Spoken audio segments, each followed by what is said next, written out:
Hello and welcome to Harvey's Festival of Fear. I'm your host Harvey, and tonight we have something really fantastic for you. Another nice surprise for you to feast your eyes upon. It's a nice new print we discovered of Richard Boone in I Bury the Living, featuring that mysterious map that somehow manages to determine who's going in the ground in the old cemetery.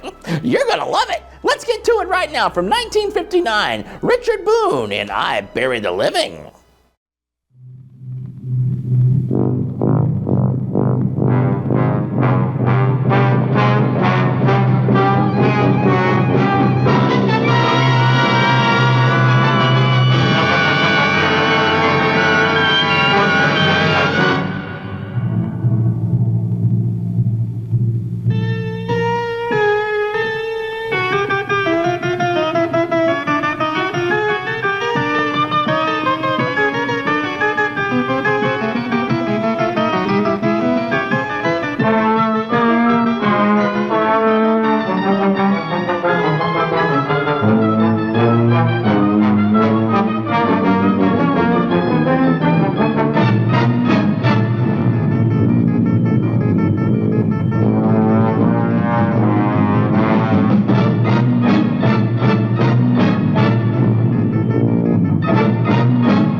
Welcome to the Immortal Hills.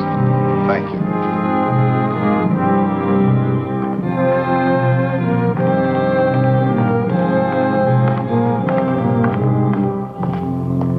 So, by way of making you feel right at home, Bobby, Mr. Chairman. Come along, sir. After you. This is your place now, you know. Of course. It isn't as if you was any stranger here, Bob. Yes, but somehow this place all looks different to me. Like I never saw it before. Well, maybe I never had to. It's cold as an icebox in here. Oh, that thing hasn't worked in years. Cement holds the wet, you know, makes the air a wee bit Christmassy. Won't bother you none once you get down to work. Well, I'm not sworn in yet. Oh, that's only for show, sir. Now, let me see if I got the list of committee men right. First, Chairman Robert Kraft, yourself. Mr. Honiger, Treasurer, your Uncle George, Secretary, and of course Mr. Trowbridge and Mr. Bates. Making 5 in all, right? Right. If you can find me at any time, my dwelling straight across the boulevard, opposite the gate. Makes it nice, living so close to my work. Now, would you like to see the sights, sir? Give the roof a chance to catch the heat.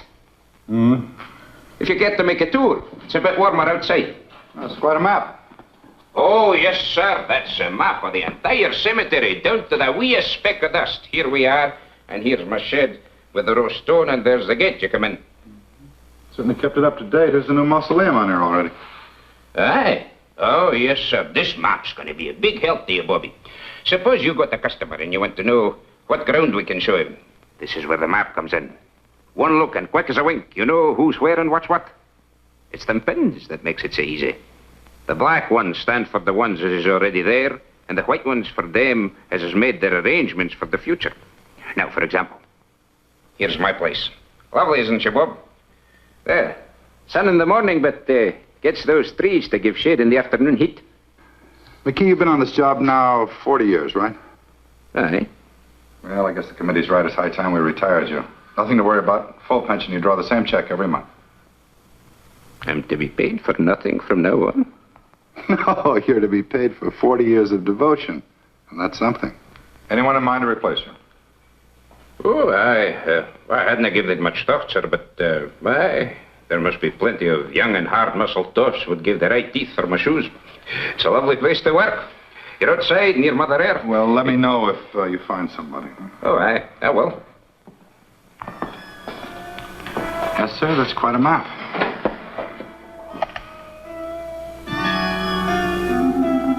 Pardon me, sir. I just wanted to show you where we keep this in case of emergencies. No need to worry, though. We haven't had none yet. Oh, you expecting visitors, sir? No, but that sounds like Stu Drexel. Oh, aye. Drexel and Pretty Beth Ferris. Did I hear they was promised? Looks like they're hitched. She finally caught me, Bob. Bethy, many happy returns of the day. Stu, that's a great place you picked for a honeymoon. Oh, marriage has made me conservative. How about it, Mrs. D? Can I carry you over the threshold? I still don't think it's so very funny. I think it's positively awful if you really want to know the truth. Oh, Bethy, don't be that way. What's the trouble? How would you like to get a cemetery plot for a wedding gift? Now, Bethy, you know Pop never meant it for a present. It's just a formal, legal sort of thing. You see, Dad left part of my inheritance in trust for when I got married. One of the provisions was that myself and my wife had first-class accommodations here at the Immortal Hills. Doesn't cost us a cent, but we have to buy the plots before the bank will let me have the cash. You know, Dad, he never did consider me much on responsibility. He was a very smart man. Oh, aye, that he was. And though a bonny bride should have her thoughts far from doom, it's a lucky girl whose father-in-law provides from the beyond for her future. Isn't he sweet? Thanks, Scotty. Bob, give us a couple near the old man, will you? And call up Owens at the bank in the morning so I can cash a check. I don't think it's funny at all.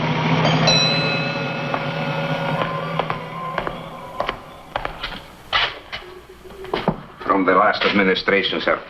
Folks get a wee bit rocky when they come out here sometimes. Best to be prepared. Down the hatch.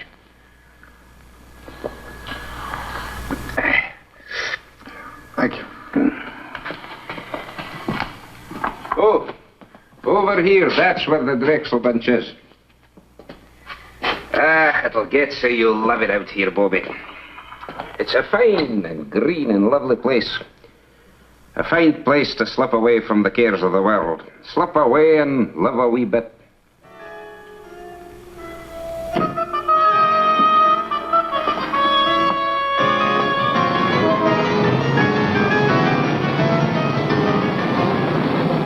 As retiring chairman of the Immortal Hills Cemetery Management Committee, George, I haven't got... it is now my very great pleasure to announce the even think appointment of Robert Kraft, president of Kraft's department. Now, George, don't shush me. You railroaded me into this. Now, wait a minute, Bob. It's your turn. Last year was his turn. The year before it was mine. Nobody refuses to take the chairmanship. Pardon us, Henry. President of Kraft's department store. Why? Nobody ever has. It's just not done, son.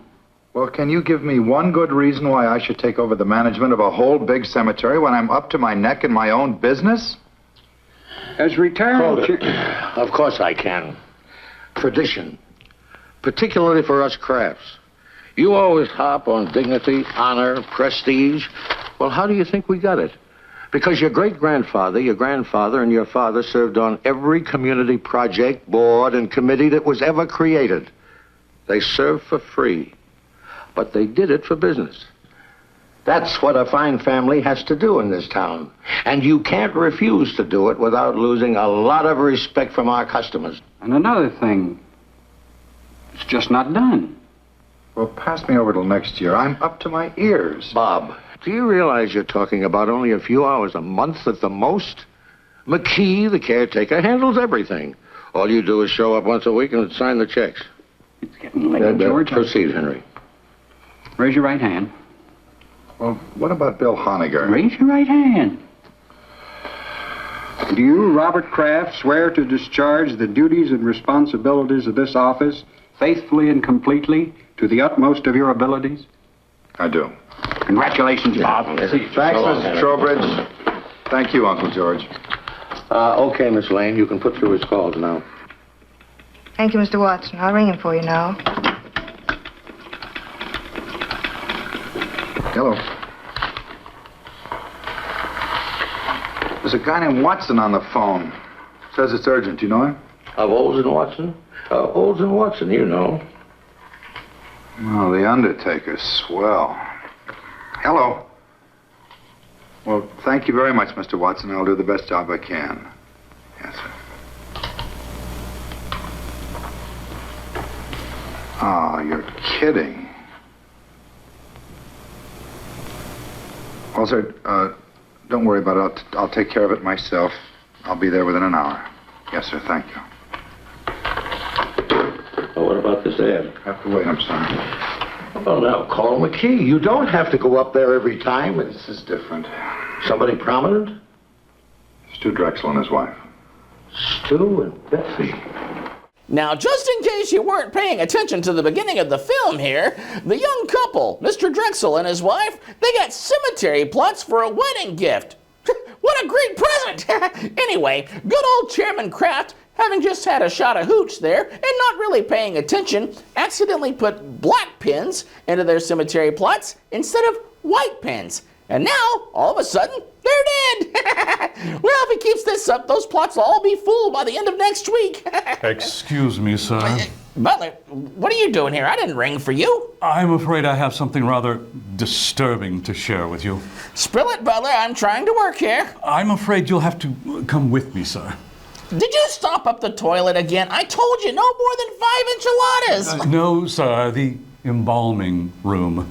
We have a rather unfortunate intake that needs tending to. Okay, well, you go watch this, and we'll be back in just a moment. You're worrying me, Butler.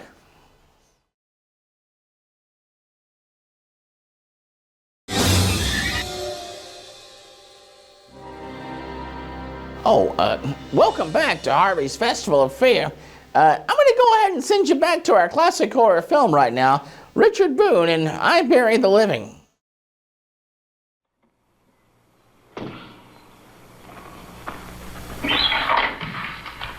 Hi. Hi, Jess. McKee, this is Mr. Jessup of the Milford Herald. Hi, Jessup. Oh, the west slope between the Pattersons and the Fenleys. What else is new? You were my big news for the day. Asked about plans for the coming year, Kraft revealed the Immortal Hills will install a drive-in bar to stimulate additional trade. I'm stuck with the obituary detail. Boy, it's cold in here. McKee, let's get that heat on. I'll let in tomorrow. We better get ready for the interment. Aye, that'll be done, sir. And you better change the Drexel pins. Black instead of white. Oh, they already got black pins, sir. Oh, who changed them? Well, now, the last I remember was the very day they come out here to give you the order, and you stuck in 2 pins. Yeah, I guess that's right. I must have picked up the wrong color. Well, nothing. It's just a little weird, that's all. What? Well, the kids came out here right after they tied the knot. They bought a couple of plots. Stu was complying with some technicality in his trust. And it was all very cute. We had a couple of laughs.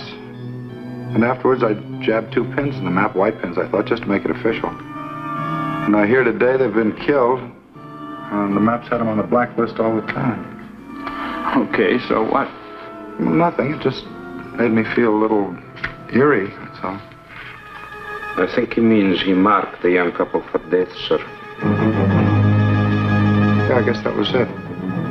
That must have been the feeling I had. Well, it's funny what'll go through a guy's mind, isn't it? Do me a favor, McKee. If he starts fooling around with those pins again, be sure he stays away from the west slope, between the Pattersons and the Finleys. Indeed, I will, sir. Hi, Annie. What are you doing out here? I had a luncheon date, but I was stood up. I know a nice little place down the street. I just might take you up on that. I won't hold my breath. George told me about Beth and Stuart, and I just had to see you. Made me think how lucky we are just to be alive and together. Oh, Ann, this is Mr. McKee. This is Miss Craig, my fiancée, Andy. How do you do? Miss, would you be wanting me for anything else, Bobby? No, thanks, Andy. Bob. What's wrong? Well, nothing. I'm just a little depressed, that's all, but you'll take care of that. And I kept wishing we could keep our appointment. Oh, rendezvous, if you don't mind. Your gray flannel is showing. Actually, do you know what made me turn around and come here instead of going home? Well, I was driving along, feeling rejected. And then all of a sudden I saw you very clearly in my mind. Bob, it's just that you're too attractive. After all, president of a department store and in charge of the Immortal Hills. Irresistible. I saw you and I heard you. Lunchtime, Annie. That's what you said distinctly. Lunchtime, Annie. Well, I can do better than that, I hope. Oh, you did. He said, I want you, and I need you, and a whole lot of lovely things I'd be embarrassed to repeat. Yeah. You know, just about the time you were seeing me, I had you on my mind. That's amazing. No, I mean it. And I don't blame you for not wanting to repeat what I was thinking. We better go to lunch or get married. Or I can just as easily join Jess at that little spot down the road he spoke of. We regret the management does not permit exchanges once the merchandise has been purchased. Then I'll freshen up.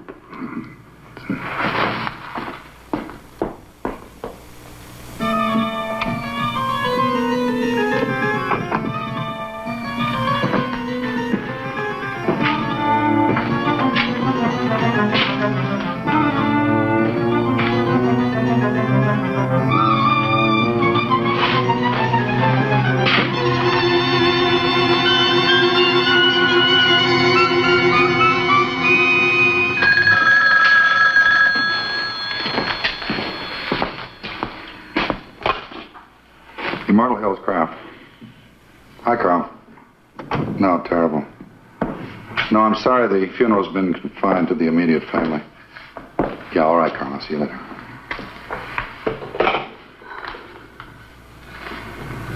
No, no.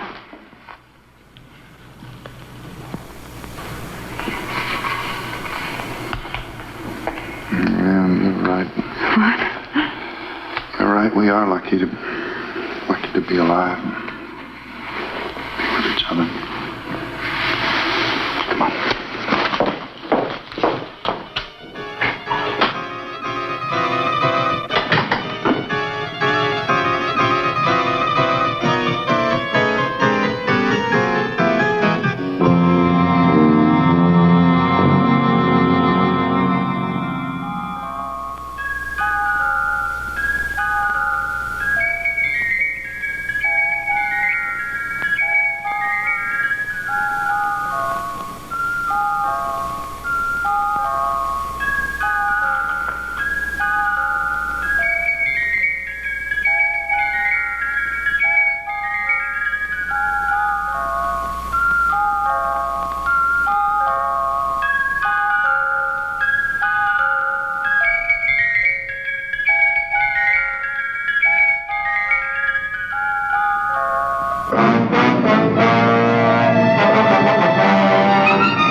Nobody home. Eat nor drink nor money have none. Still, oh well. Hey, Bobby!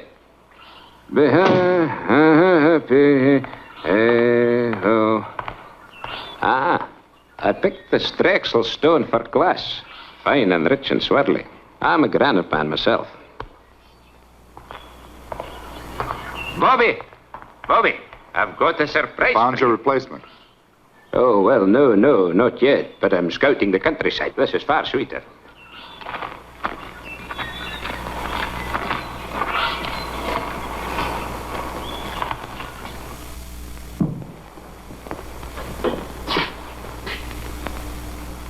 This is what I call getting things done. Okay, you should have been an executive.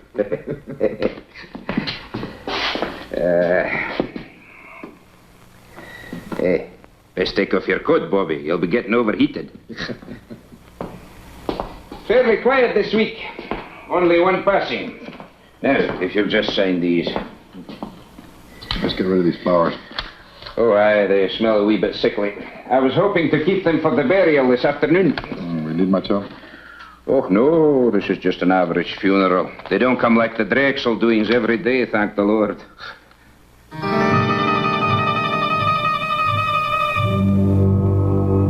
This bill for W. Isham. What's it for? Well, he's the lad for this afternoon, Bobby. Oh, and I need to look so sad. Willisham was the same age lad as me. Oh, there's something I've been meaning to tell you. Mighty queer it strikes me, Bob. I went to the map just after we got the news. They changed Willisham's pin to black. It was already black. Looks like there might be something creepy up with that map. Changing pen colors without human assistance, no less. I changed Mr. Isom's pin, I did. But, Bob, you haven't been here since he died. Just a please. I know, I changed his pin before he died, not after. Jess, it's Bob Kraft. Can you come over here right away? No, I'm at the cemetery. Well, now it seems that Mr. Kraft is killing off the fine folks of the town by randomly changing the pins on the map. And speaking of changing, I do need to change the subject now and have some rather awful news. It seems that new intake downstairs in the morgue that Butler told me about a little bit earlier was none other than Wanda's ex-boyfriend, Mr. Police Officer. So sad. You rang, sir?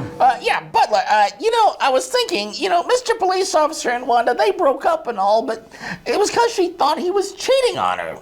Yes, sir. And you and I both know he wasn't cheating. So I think we probably owe it to her to deliver her the bad news of his passing. Sir, I'd like to start my vacation now, if I may. Oh, no. You're the butler. This is your job. You got to deliver the news. Sir, I pour tea. I fetch socks. I answer the door. I do not deal in death notices. I'll order you a pizza. Oh, Wanda, I have some terrible news for you. We'll be right back. Welcome back to Harvey's Festival of Fear. We're going to get back to our film in just a moment. In the meantime, Butler has headed down to deliver some rather distressing news to Wanda, the crystal ball lady, that her ex-boyfriend, Mr. Police Officer, has passed on. He's currently taking up residence in drawer number 6 in our morgue. I expect her to come up here crying her eyeballs out any moment now. And while we wait for that, we'll send you back to our film, I Bury the Living, starring Richard Boone. That map's nothing but an old piece of paper hanging on the wall. All you do when you stick pins in it is to make holes in the paper. White pins, black pins, safety pins. It doesn't make any difference, see? Well, look, it's unfortunate that it worked out this way, but coincidences are part of everyday life. Some are funny, some are pretty odd, but this one isn't even good enough to make the back page of the shopping news. That's all it is, Bob, coincidence. Yeah. You're right, Jess. Thanks. That's okay. Sometime when I've tied on a real headbender, you can do the same for me. What's your trouble? Well, nothing, but I've been through all this before. The grass, and the quiet, and that sound.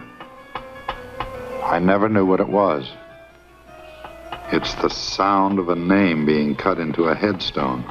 Yeah, I've heard of people who thought they'd been through the same bit before in their dreams. I think it's even happened to me. What would you say if I told you this happens to me regularly? Ever since I was a child. Sometimes as often as every other week. I'd say you were sensitive or exaggerating. Third floor sportswear, 9280 gross.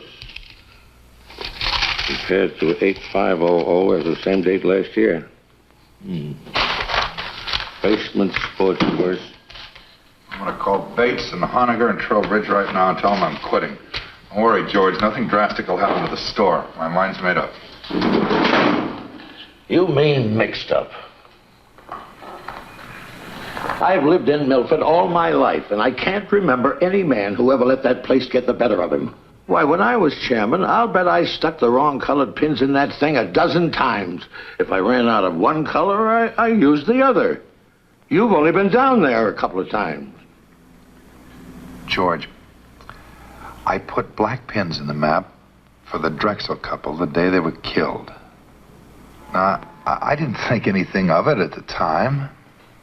And then I took a white pin out of the map quite at random, and I put a black pin in its place, and today I find out the old man it belonged to died during the week.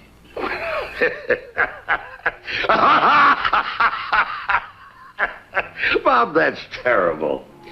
For heaven's sake, Bob, everybody loves a ghost story.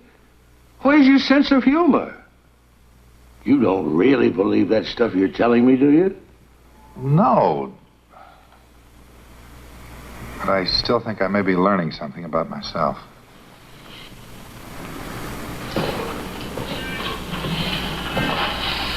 Where are you going? Oh, I think I'll just take a run out to the cemetery. What for? Sounds like it might be fun. After all, I've been trying to find some way to wipe out our competition for years. Good night, George.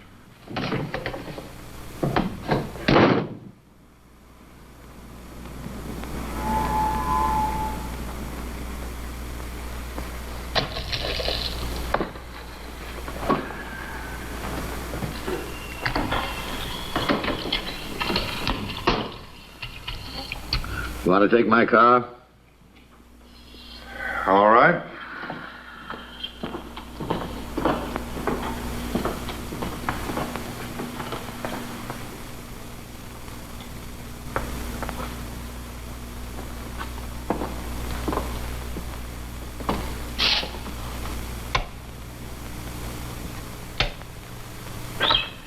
Won't be but a moment, sir.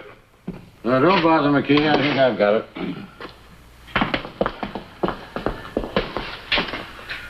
Oh, that'll be all, McKee. Is everything all right, Bobby? We'll see you later, Andy. Well, the place hasn't changed a bit since I was chairman. A few more pins in the map. Black ones. White ones, too. Sit down and relax, Bob. I think I can get this whole thing cleared up for you. What are you going to do? I'm going to convince you that there's nothing out here for you to worry about. George, let's forget this. Bob, I said I'm just going to convince you. Well, George, suppose you took Henry Trowbridge's white pin out and put a black one in its place, and tomorrow morning he turned up dead. It's not a chance. Well, I know not a chance, but suppose by some weird coincidence it happened. Now, it's happened to me 3 times already. I deal strictly in facts, son. I don't go for this coincidence bunk. But if Henry Trowbridge even looks a little peaky tomorrow, you can resign and I'll back you up. Now, Henry Trowbridge, let me see if I remember. George, I just mentioned Henry as an example. Now, you're not going to use him.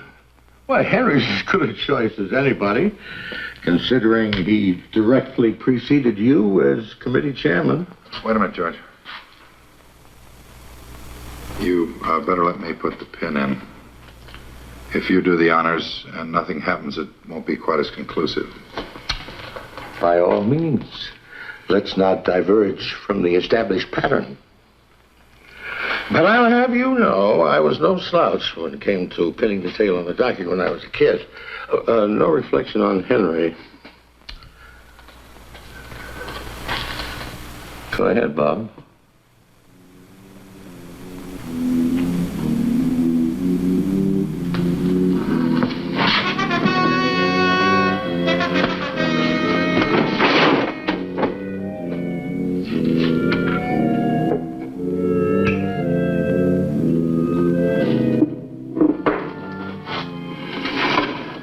Call Henry and tell him what we did. He'd only think we were kidding. No, he'd believe you. Then he'd call my physician, and he'd reserve a nice quiet room for me at Providence Hospital. Let's keep this quiet, my boy. Henry can't complain. After all, if his term had run a week or so longer, he might be having the willies instead of you.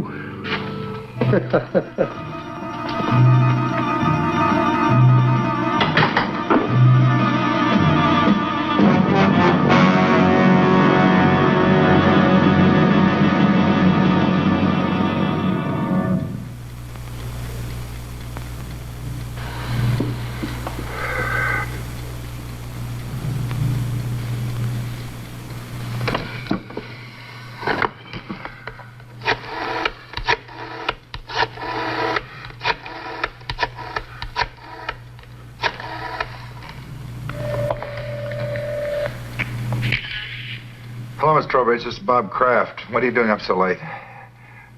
Nothing serious. I just meant to call Henry earlier and it slipped my mind. Put him on, will you? Or if he's watching the movie and enjoying it, ask him to call me back during the commercial. No, Bob. Just hold on and I'll get him. He's upstairs reading in bed, but I'm sure he's not asleep. I hate to disturb him. You just hold the wire, Bob.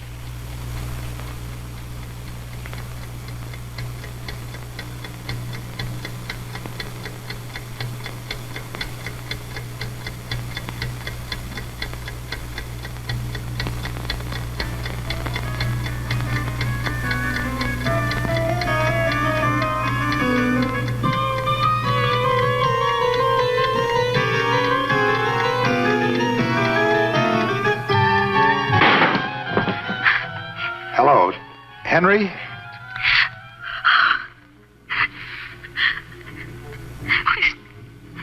He's not breathing, Bob. I've got to call a doctor. I understand. I'll hang up right away. I'm terribly sorry.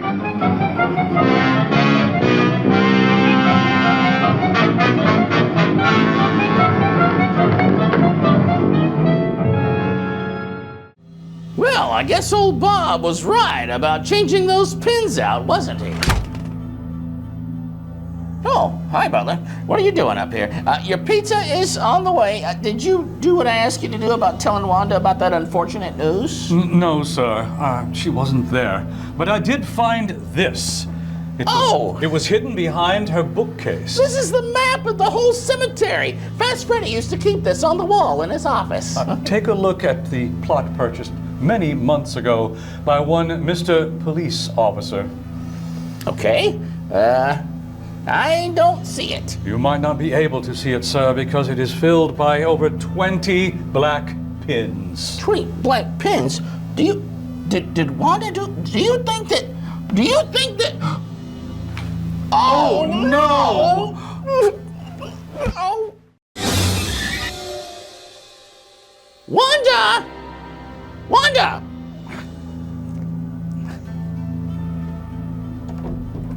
Wanda! Wanda!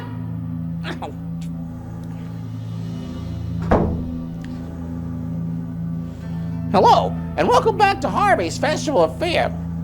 I'm trying to find Wanda, but in the meantime, let's get back to our classic horror film, Richard Boone in I Bury the Living. Wanda!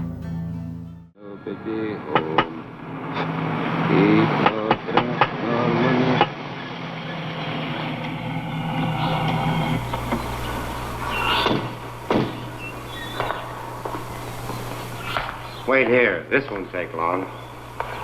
Morning. How do you do, sir?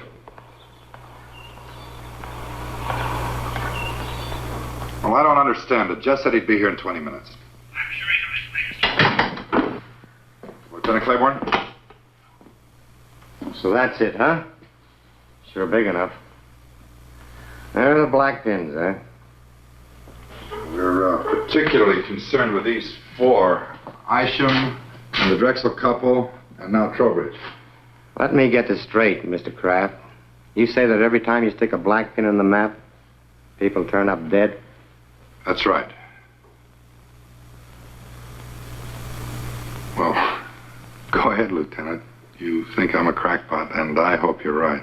I just want to prove it beyond a reasonable doubt.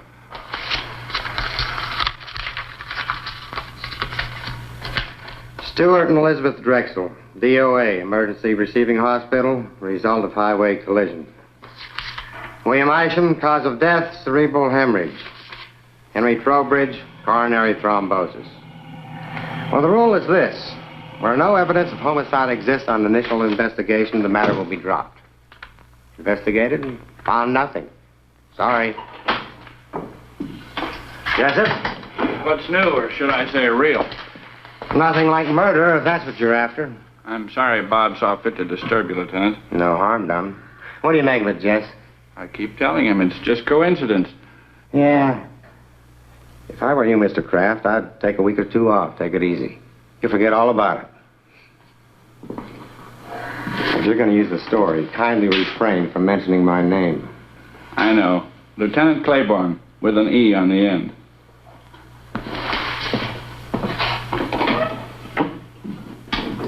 Boy, I didn't think 4 deaths could appear so flimsy to a policeman.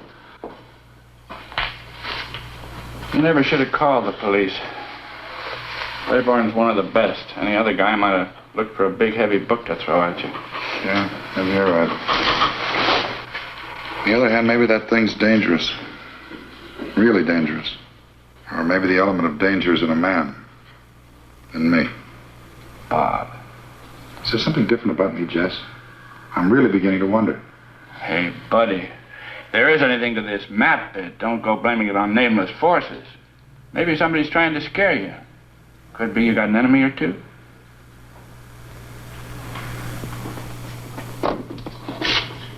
Somebody using your desk, George. He came in to keep me company, darling. That was very sweet of him. Oh, darling, you must be dead tired. I'm all right. No sleep, and then to have to go back I'm out all there right. again? There's no crime in needing a good rest. George, I've got some correspondence to take care of. I've already taken care of your mail, and I took the liberty of making reservations for you. Flight 33, leaving for Miami at 5:45. My pal Sanford owns one of the finest hotels on the beach. George, thanks anyway. There's nothing I'd rather do, but I can't possibly go now. Bob, I gave you my word. If anything happened to Henry, you could resign. I talked to Charlie and Bill Honiger, and they understand completely. It's all fixed, son. The situation's changed. Until this thing's cleared up, I'm not about to resign. Oh. And will you tell the others? Ask them to meet me here in my office, 7:30 tonight. It's awfully short notice. The committee can't just ignore what's happened. I guess you're right. Darling. And I'm sorry, I didn't mean to snap at you. Now, why can't you resign?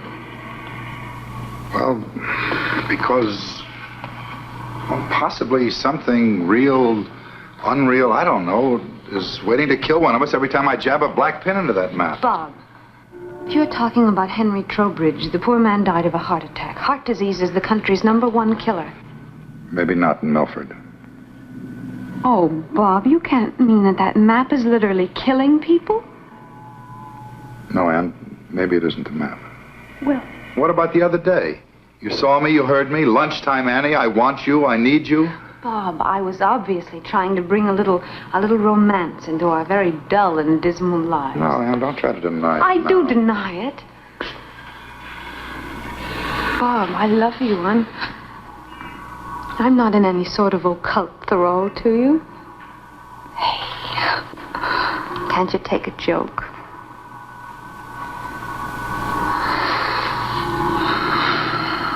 All right, then I was lying too. Does that bring you back to reality again?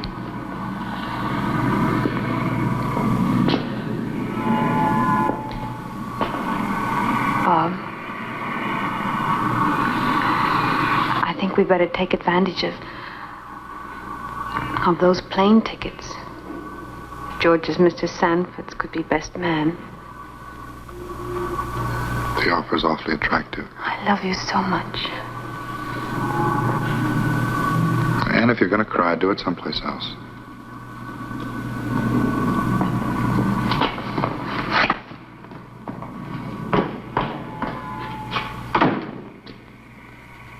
Now, Bob, it's real simple. We're willing to play ball with you. If you want to remain chairman of this committee, we wouldn't think of trying to dissuade you. Because we have confidence in you. Full confidence. All the confidence in the world, Bob. Now, all we want before we break this up is a promise from you, Mr. Chairman, that before you turn in tonight, you'll go out to the cemetery. Now, let me finish. You'll go out there and change my white pen to black. And Charlie's and George's. Just as simple as that. And then go home and go right to bed. No, sir. You're not the committee, Bob. You're only our chairman, with the duty to carry out the will of the majority. We feel that you should do as Bill said, because it'll put an end to this business once and for all. Otherwise, we'll do the resigning right here and now. Well, let me sleep on it. Let's all sleep on it. I don't think you people realize what might be involved here. Motion defeated. Tonight. Well, your devotion to the principle of majority rule moves me deeply. Okay. And good night.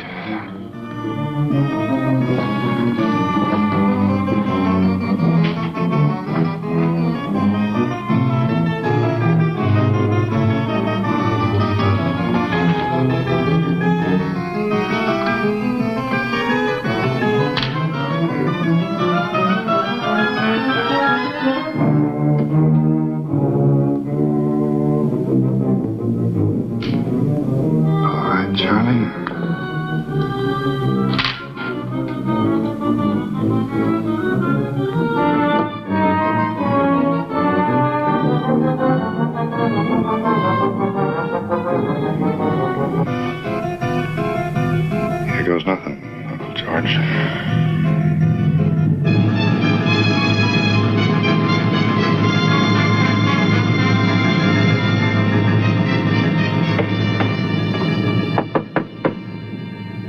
Who is it? It's me, Bobby. Open up.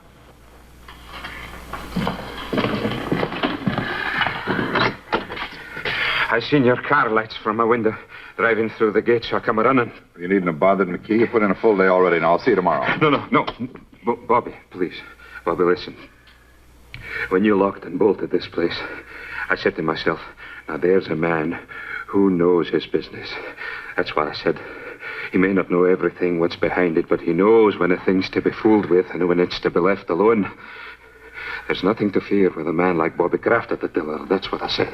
Well, that's fine now. You run along home and don't worry about a thing. Nothing's going to happen to you. No. Please. Bobby, lock this door again and send yourself home. Or else, who can answer for what may happen to the whole miserable lot of us? It'll have to be open sometime. If I don't do it, they'll get somebody who will. Well, good night, Andy. Good night.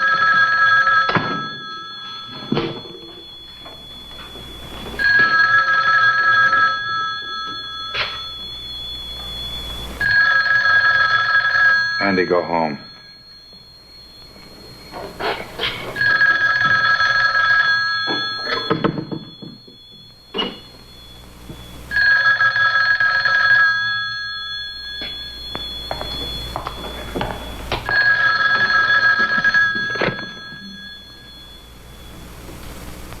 Hello? Is this the Immortal Hill Cemetery? What do you want, Jess? Bob? Why didn't you answer me? I've been looking all over town for you. I'm calling from your place now. What are you doing at the cottage again? Haven't you had enough for one day?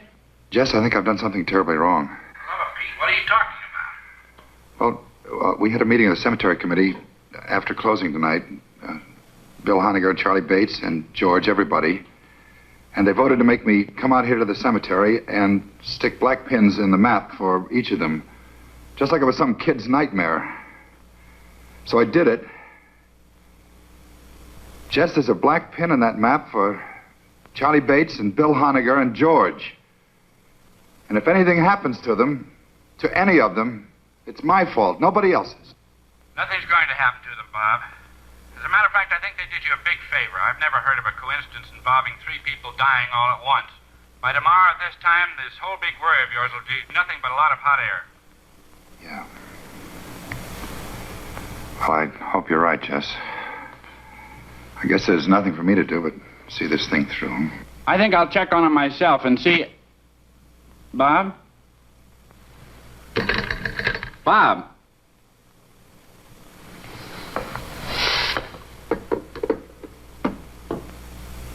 Honegger, Bates, and George. You know, Bob's gonna have the whole town killed off if he doesn't slow down a little bit. I would have taken those airline tickets, told the committee they could fiddle with the ghost map, throw that honey of a girlfriend over my arm, pack my bags, and split. She's nowhere to be found, sir. Oh, good grief. Okay, well, let's go take a look in the attic, Butler. You go watch this, and we'll be right back with Richard Boone and I Bury the Living in just a moment. Do you have the key still? Yes, sir.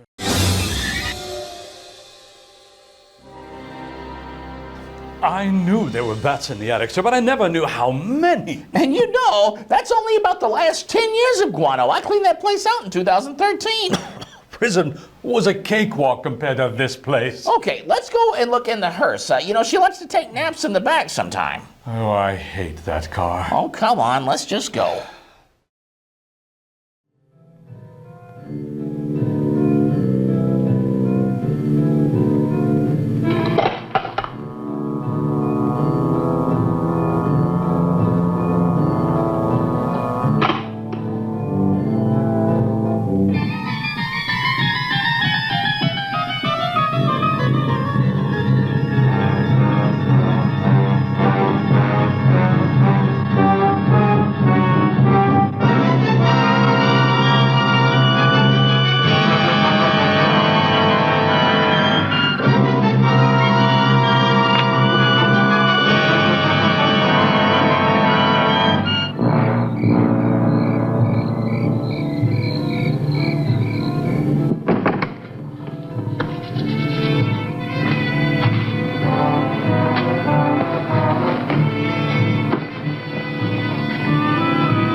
Claiborne, please. Homicide. This is Homicide, Sergeant Greer. Lieutenant Claiborne, please. Here. I take a message. Sergeant, this is Bob Kraft, Kraft's department store. Oh, sure. Oh, wait a second. Wait a second, I'll check. Mr. Kraft, are you calling on police matters or just something personal? Well, it's a little bit of both, Sergeant. Drive at Adams 1311. Thank you.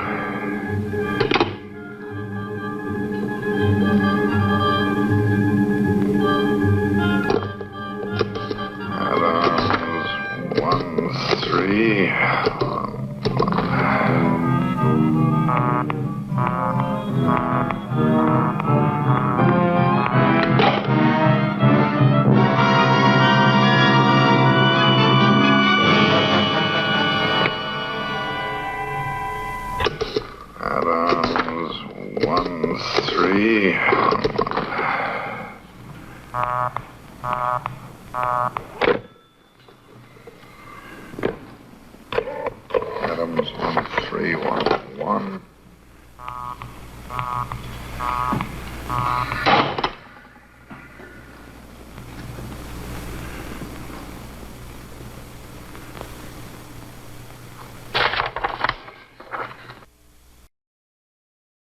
Bill Honiger, Adams 1311. Adams 1.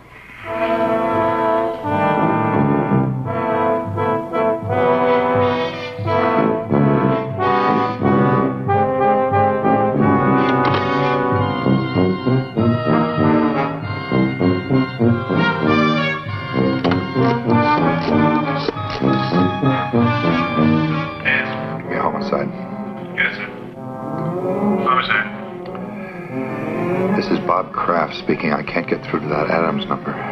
No? Claiborne's at that number, and it's imperative that I speak to him right now. Well, sir, just a second, sir. I think he's reporting in on another line. They've been trying to get you, but your line's been busy. Hang up and I'll call you back right away.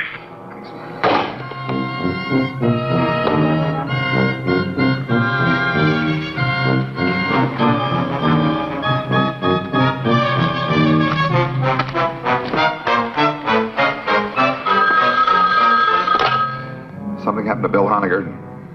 Hello. Yes, Bob. I'm expecting a call from Claiborne. Hang up. Call me back in 10 minutes. Claiborne's with me. Let me talk. wrong, Jess? Bill Honegger's dead. As soon as I found out, I routed Claiborne out of the sack and filled him in on the whole wild story.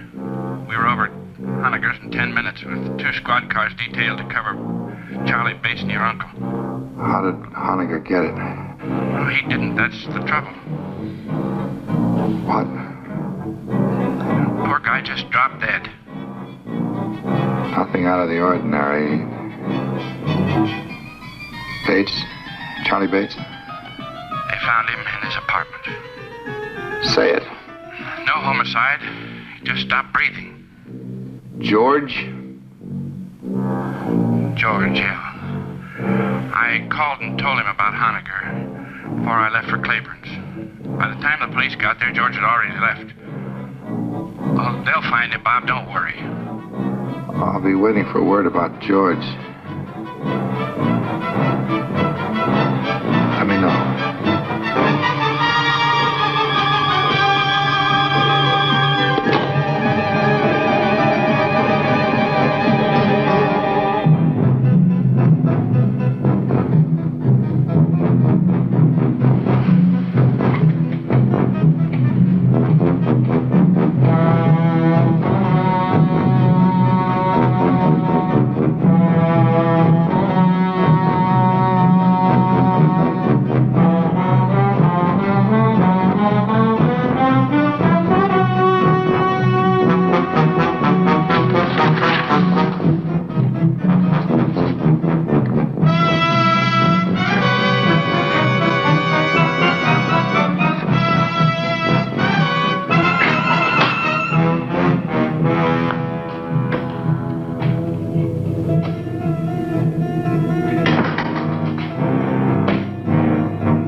Followed our wishes to the letter.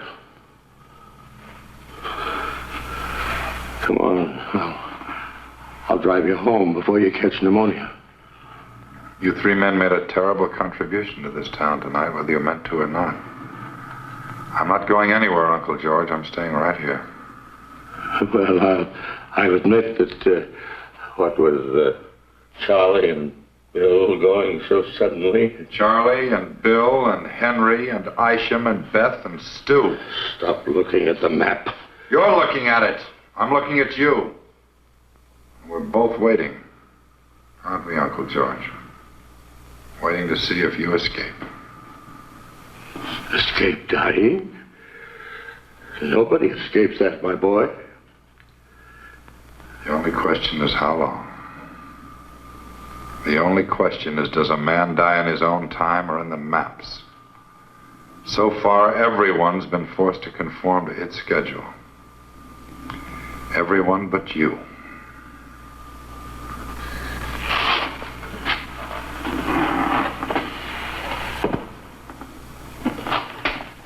That puts me back on schedule.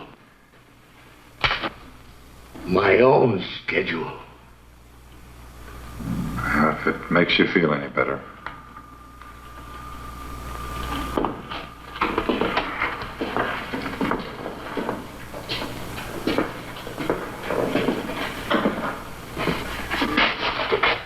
Let me tell you something.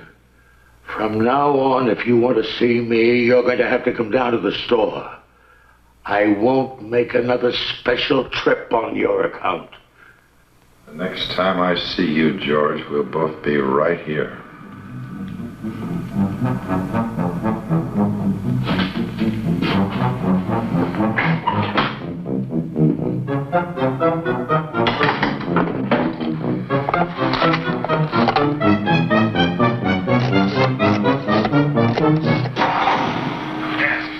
Homicide. Homicide. This is Robert Kraft out at Immortal Hills. Claiborne speaking. Lieutenant, my uncle just left here. I think under the circumstances, the least you can do is put a man on to watch over him, no matter how ridiculous the situation seems to you. Thanks a lot, Mr. Kraft. We'll take care of it right away. He's wearing an overcoat over his robe and pajamas. We put a description of the wire quite some time ago. And you do think there's danger? Sergeant, Kraft, George M. driving east on Bunker Hill. Road from destination Manor Apartments, Big We'll have your uncle safe and sound in 10 minutes, Mr. Kraft. You'll hear from me.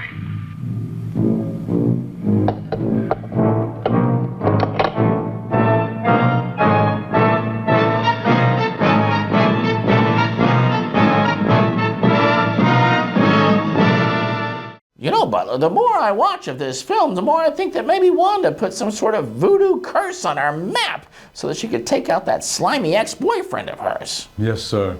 Slimy, sir.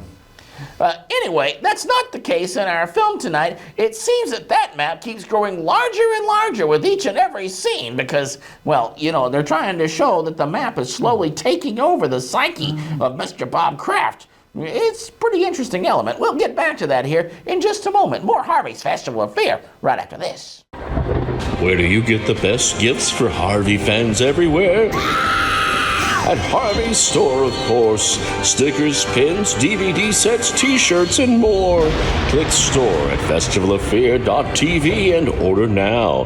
And for a limited time, you can get personalized video messages from Harvey and the gang. Order at festivaloffear.tv.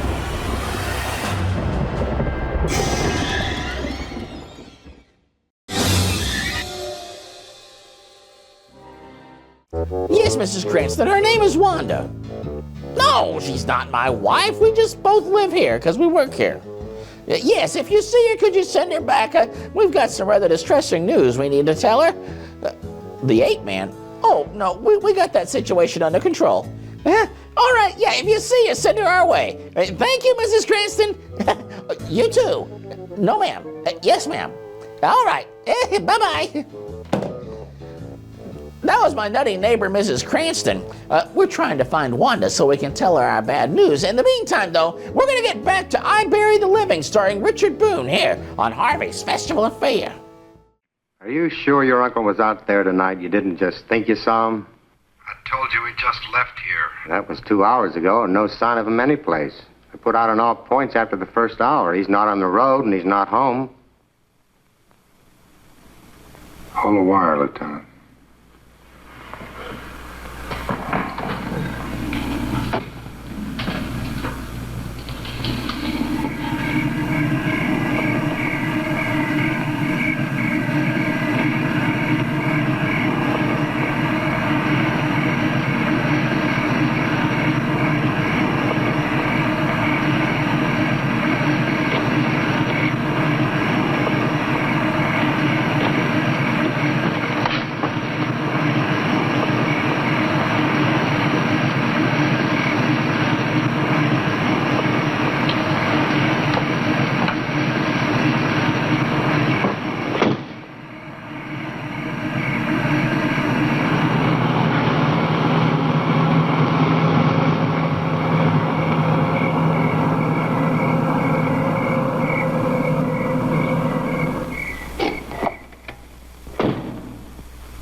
You better come out, Lieutenant. He's still here.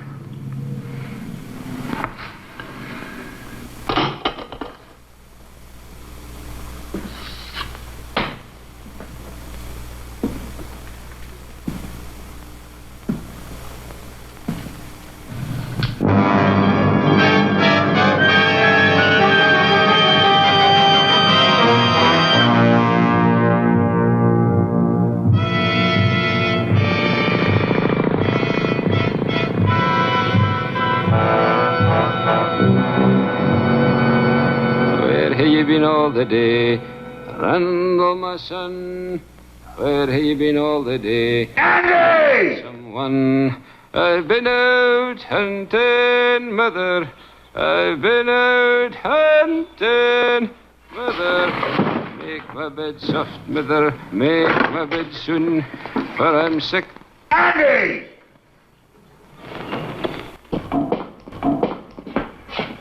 Vicky, I'm going to burn that stuff in the greenhouse if this heater doesn't work by tonight. Bobby, it took a whole lifetime of collecting for me to get the whole caboodle here. And see here, you haven't even touched your food. Man, you got to eat if you want to keep above the ground.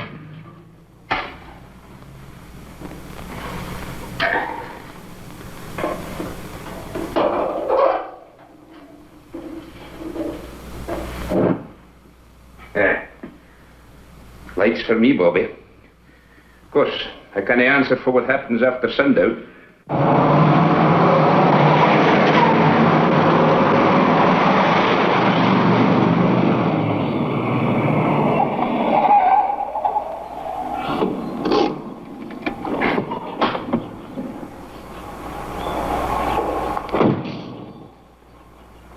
Better wait in the car.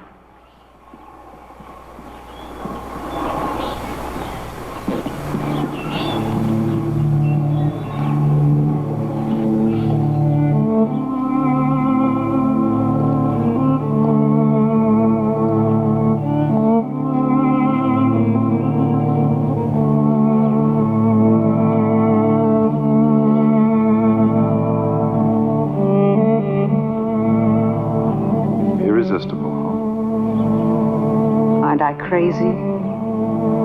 Completely. I'll never change, I'm afraid.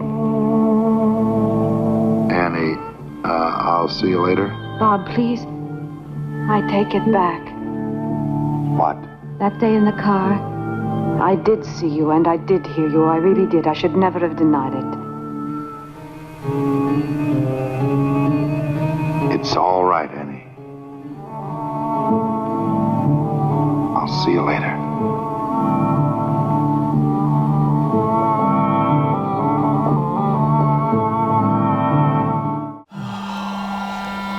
You know, I keep thinking something like this has happened before. Sir, maps have nothing to do with how people die. I think you're letting this silly old movie get to you. But Wanda's been acting really strange lately, brother. You know, she sent off for that correspondence course. Maybe she got a book of spells in and she's cast a spell on this map. Sir, that's hooey, sir. Well, hooey or not, we need to get to the bottom of this.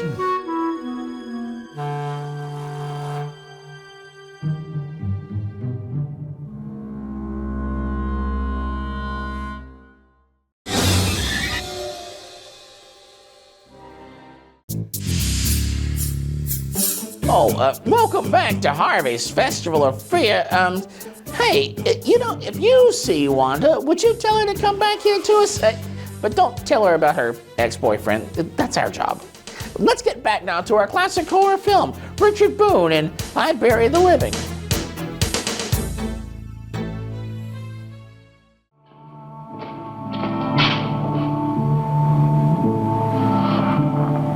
You have a party named Jacob Mittel someplace on the map? M-I-T-T-E-L. William Porter? Sure. You know him? Yeah. We contact the French designers through Mittel. Matter of fact, he's in Paris now. Better strike him out.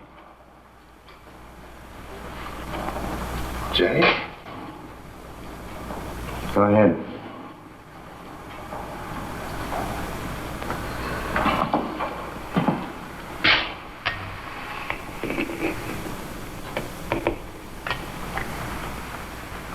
How did he die? He isn't dead. At least not yet.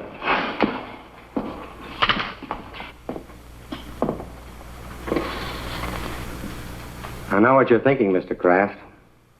You're thinking that we tricked you into killing Jacob Mittel. Well, you're 100% right, so try to relax, huh? This one's on the police. You see, Jacob Mittel's in the prime of life. No previous major illnesses, no record life expectancy, exceptionally good. And he's in Paris with all that ocean water to protect him from this mess. Up until now, all the deaths have been confined to the local area. If it strikes somebody on another continent, then we've really found something. I knew I should have gotten rid of those pins 4 days ago. Even the map, the whole thing, out. What I want to know is, what are you going to tell the district attorney is responsible for these deaths? We gave this case a real full-dress investigation, Mr. Kraft. Questioned you and all the other suspects and witnesses until the point of comedy. Found nothing. No motive, no opportunity, no suspect, no crime, no weapon. Except 7 pins went in. And the 7 people died, not 1, 7. Who put in those pins? You did, all 7. Other chairmen and so on have been putting pins in that map for years, and nothing happened. But with me, it isn't impossible for a certain kind of man to be endowed with powers that nobody had ever dreamed he could have. A lot of scientists claim that. Maps and pins can't kill alone. The power of a human brain has to be behind them. Like in the Indies, I guess, those voodoo dolls you hear about. Witch doctor sticks pins in the thing until the guy in question is jinxed into dying. Of course, I know he didn't mean to kill anybody.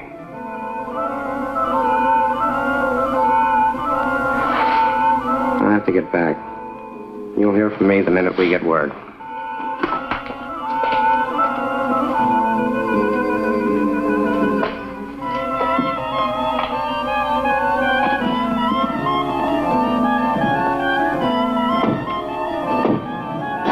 I think I'd best be running along too. Well, I think so.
Destroyed them. Something in me killed them. Something in me.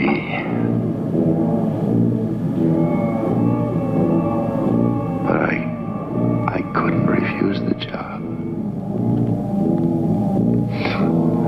Not a man with my reasoning power.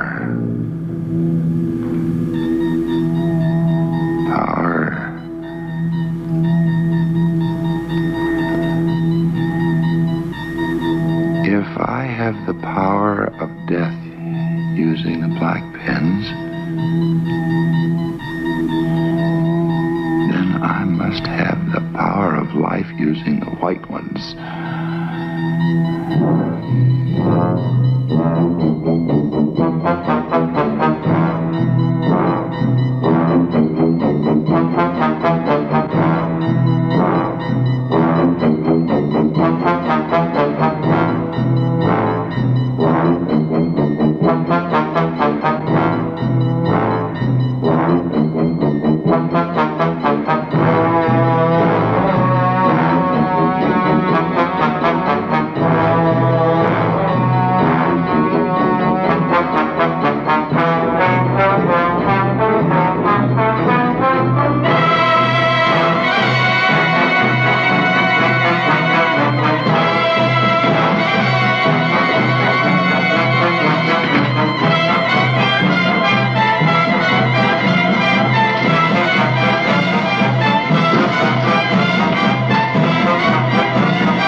That's it! We can change all the black pins back to white on our map and bring Mr. Police Officer back from the dead. And then Wanda will see that her voodoo witch map is no match for my intellect. Oh, Lord, help me. Well, I don't see you coming up with any ideas. We'll be back with the conclusion of I Bury the Living here on Harvey's Festival of Fear in just a moment.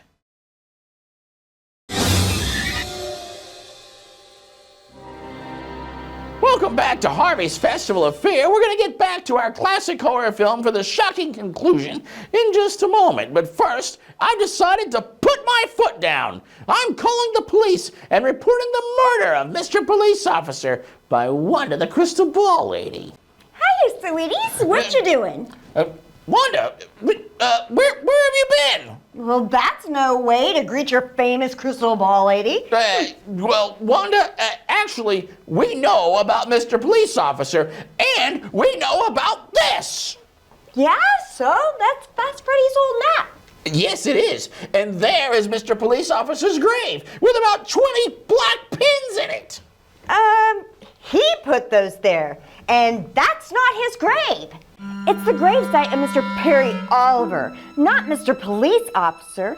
Perry Oliver was the class bully in Mr. Police Officer's high school. And one night, we were looking around the funeral home and we found Fast Freddy's old map and saw Perry's grave. He put all those pins on there because he hated him for being a bully. Well, in that case, we have some rather terrible, awful, disturbing news to share with you, Wanda. It seems that Mr. Police Officer has passed on. He now occupies drawer number 6 in our morgue. I'm sorry. There, Wanda. We're going to get back to the conclusion now of our classic horror film, I Bury the Living, here on Harvey's Festival of Fear.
This is the cemetery, that's right.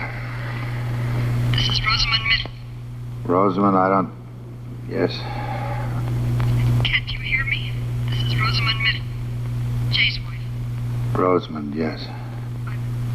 Just received a cable, Bob. Can't you hear me? He just received a cable from Paris, France. That's right. I'll read it again. Regret. Jacob W. Middle died in Hotel Royale. Body awaits disposition. Signed American Embassy, Paris, France. That's right. He died there. Died in Paris, France. Died. Jacob W. Middle. Impossible.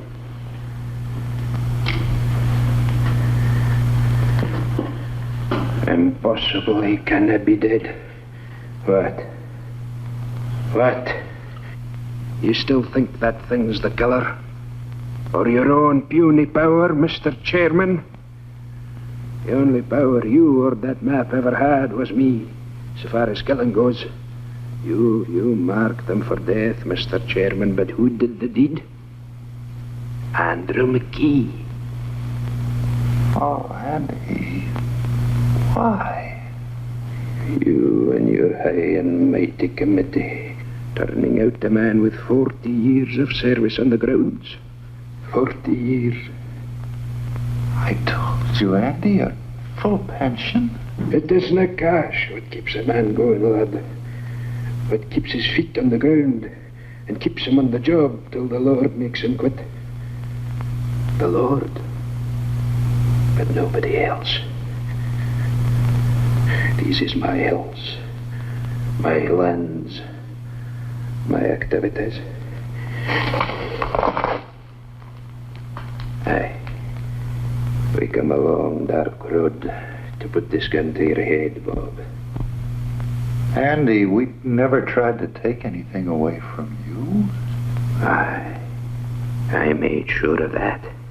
I snuck up on each one of them in turn when they was alone and held them fast like so until they went. Aye, even big old George, your uncle, left as easy as a baby. Middle. That doesn't explain what happened to Middle. Middle's dead. Will you stop that confounded talk, man? That map's not but a doodad. You fool.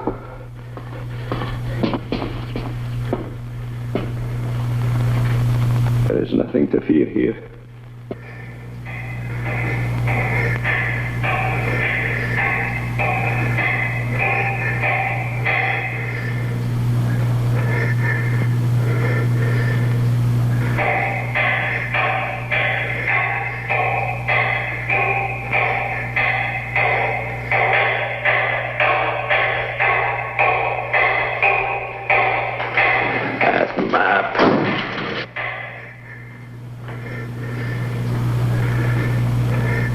Andy, talk about something else, quick. It's important.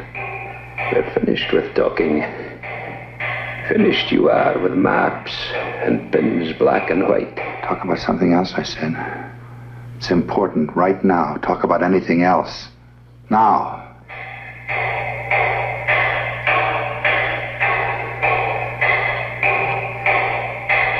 Why? Because I caused you to kill those people. Andy, you better get this straight right now. You heard that lieutenant. It's possible for some people to have things inside them that make other things happen. Nothing is impossible for a man like that if he thinks about it hard enough. I know you, Andy, you're no killer. I made you do it. You talked me into killing them? Then they could all be back. Andy, I never knew it. How'd you come for that? That noise. Can't you hear it?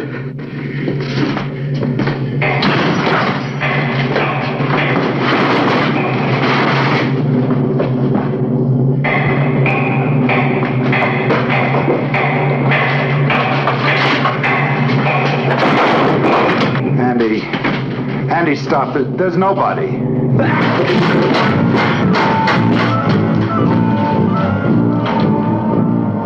They could all be back. They could all be back. Stop.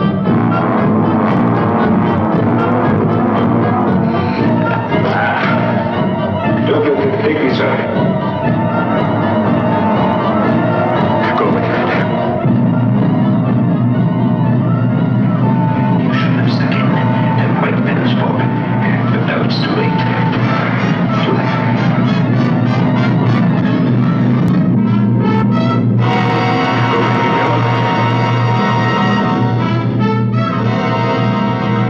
Little fight. You give me all the fight. Not the Andrex. Oh, come on. Go away. Go away and leave me alone. Go away. Go. Save me, Bobby.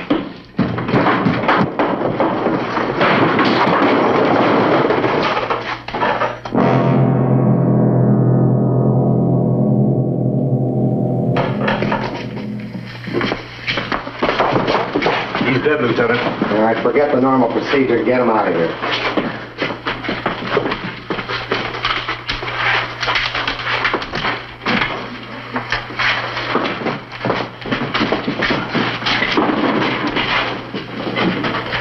Exhibit A, he really didn't need it. They died of fright first, just like he did.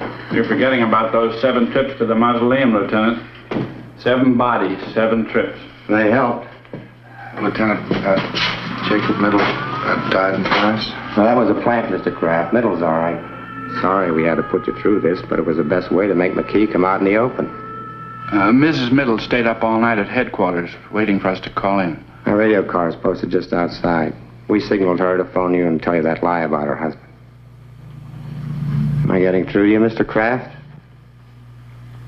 Well, not quite yet. We watched him, Bob.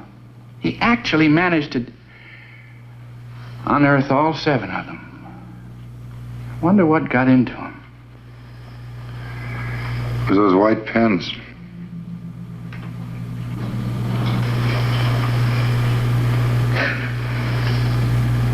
It was.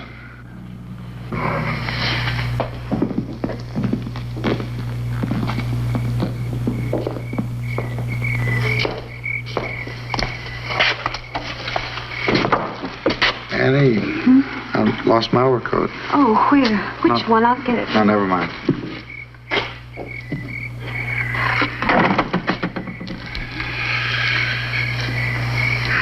I think I can find it myself.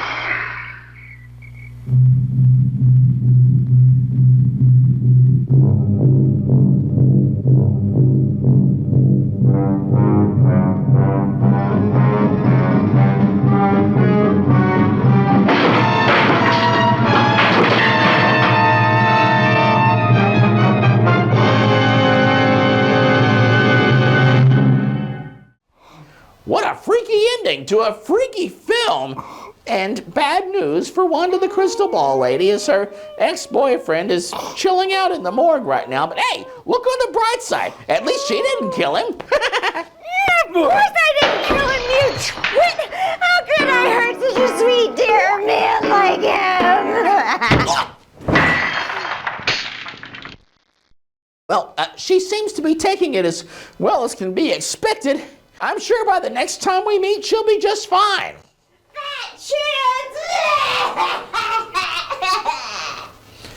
In the meantime, you can follow us on Facebook and X at Halloween Harvey. Visit the website festivalofear.tv and be sure to click store to get all kinds of Harvey goodies. We'll see you next time right here on Festival of Fear.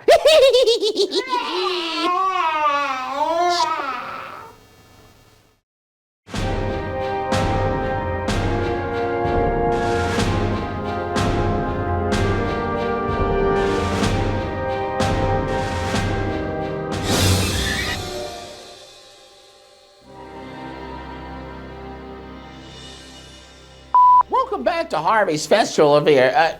Festival of Ear? We have ears everywhere. Yeah, all right.